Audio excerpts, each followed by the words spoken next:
Friends, आज हम बात करेंगे कार्डियोवैस्कुलर डिजीज़ के बारे में। कार्डियोवैस्कुलर डिजीज़ क्या होती हैं, कैसे ये हमारे शरीर को अफेक्ट करती हैं और कैसे हम इनको ट्रीट कर सकते हैं।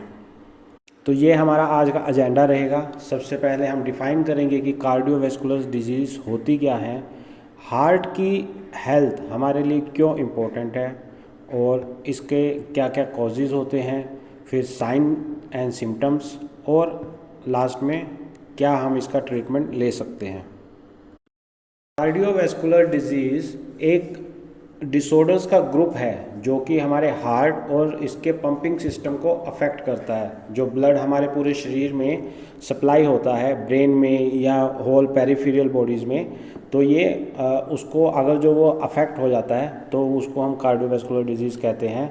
जैसे कि coronary artery disease, heart failure, stroke, peripheral artery disease, ये सब जो है हमारी कार्डियोवैस्कुलर डिजीज़ के अंडर ही आते हैं।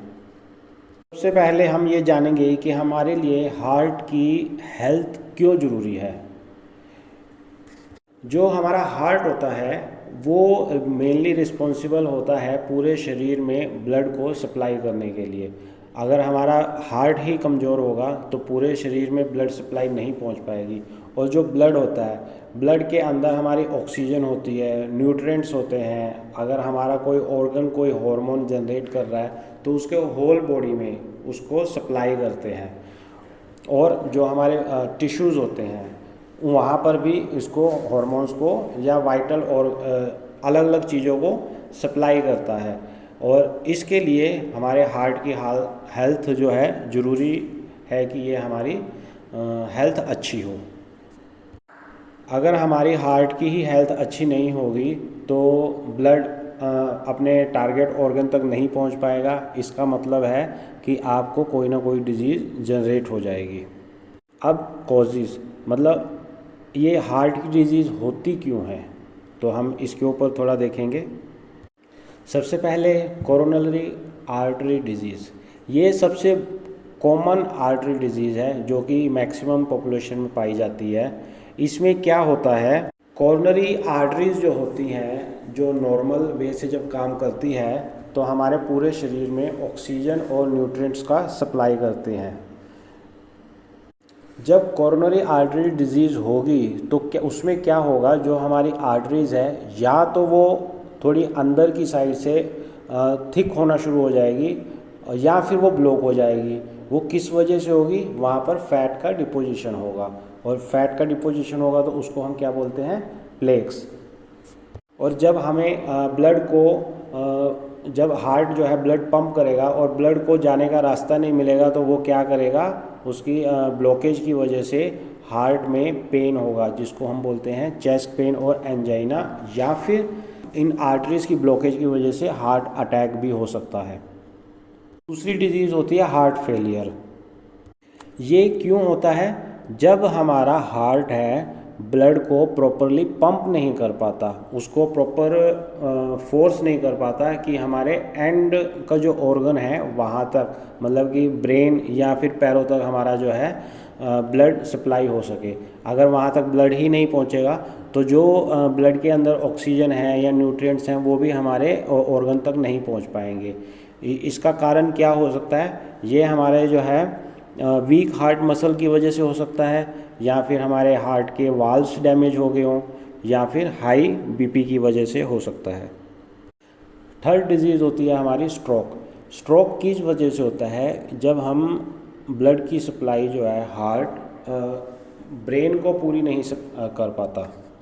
ब्रेन में जो हमारी नसें होती हैं या तो वो ब्लॉक हो सकती हैं या वो पार्शियल ब्लॉक हो सकती हैं या फिर वो ब्रेक डाउन रप्चर हो जाएंगी। अगर वो ब्लॉकेज की वजह से हमारे ब्रेन में ब्लड नहीं पहुंच पाता तो उसको हम बोलते हैं आइस्चेमिक स्ट्रोक। और अगर हमारी ब्रेन की वेसल्स रप्चर हो जाएं, टूट जाएं, तो ब्लड जो है हमारा ब्रेन में इकट्ठा हो जाएगा जिसको हम बोलते हैं हेमरेजिक स्ट्रोक। फोर्थ डिजीज़ होती है हमारी पेरिफेरल आर्टरी डिजीज़। ब्रेन और हार्ट के अलावा जहाँ जहाँ हमारा ब्लड पूरी बॉडी में जाता है उसको हम बोलते हैं पेरिफेरियल ऑर्गन्स। और वहाँ पर जो आर्टरीज होती हैं वहाँ पर अगर हमारी ब्लॉकेज हो रही है या पार्शियल ब्लॉकेज हो रही है या फिर जो आर्टरीज है उसका ब्लड के जाने का स्पेस कम हो रहा है उसको हम बोलते हैं नैरोइंग। वो सब चीज़ें अगर कम हो रही हैं तो वहाँ उसको हम बोलते हैं पेरिफेरियल आर्टरी डिजीज़। ये स्पेशली हमारी लेग्स वगैरह में होता है।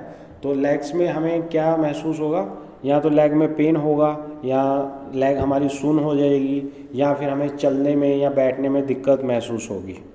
Now signs and symptoms, mainly males में क्या होता है कि उनके हाथ पैरों में दर्द होने लग जाता है, उनकी चेस्ट में पेन होगा या फिर उनको सांस जल्दी जल्दी आएगी, शॉर्टनेस ऑफ ब्रेथ, उनको सांस चढ़ने लग जाएगी। और फीमेल्स में धुंधलापन, चक्कर आना, हार्ट में जलन महसूस होना, एकदम से ठंडा सा लगना, पसीना आ जाना या फिर आप थकावट महसूस करना या फिर उल्टी आ जाना, वॉमिट वगैरह आ जाना, ये मेल्स के जो सिम्टम्स होते हैं उनके अलावा ये एडिशनल सिम्टम्स हैं जो कि फीमेल्स में आते हैं। अब फैक्टर्स, हमें हार्ट डिजीज़ होती क्यों है, या तो हमारा अनहेल्थी लाइफस्टाइल हो, हमारी हाई ब्लड प्रेशर की फैमिली हिस्ट्री हो, या फिर हमारे हार्ट में कोलेस्ट्रॉल जमा हो गया हो, या हमारी शुगर की फैमिली हिस्ट्री हो, या लाइफस्टाइल की वजह से किसी को शुगर हो जाए, ओबेसिटी मोटापा हो जाए, या फिर बढ़ती एज के कारण आपको ये हार्ट की डिजीज़ हो सकती है। ट्रीटमेंट के लिए हम क्या कर सकते हैं, अपना लाइफस्टाइल सुधार सकते हैं। हम अगर जो स्मोकिंग करते हैं या अल्कोहल लेते हैं उसको छोड़ सकते हैं।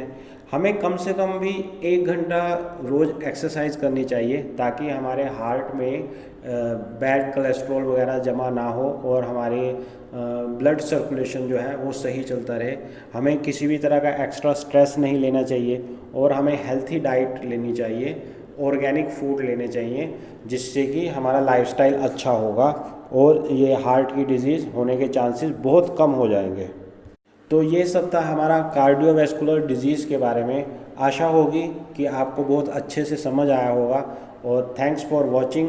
और अगर ये वीडियो आपको इन्फॉर्मेटिव लगा हो तो प्लीज़ सब्सक्राइब कीजिए और शेयर कीजिए।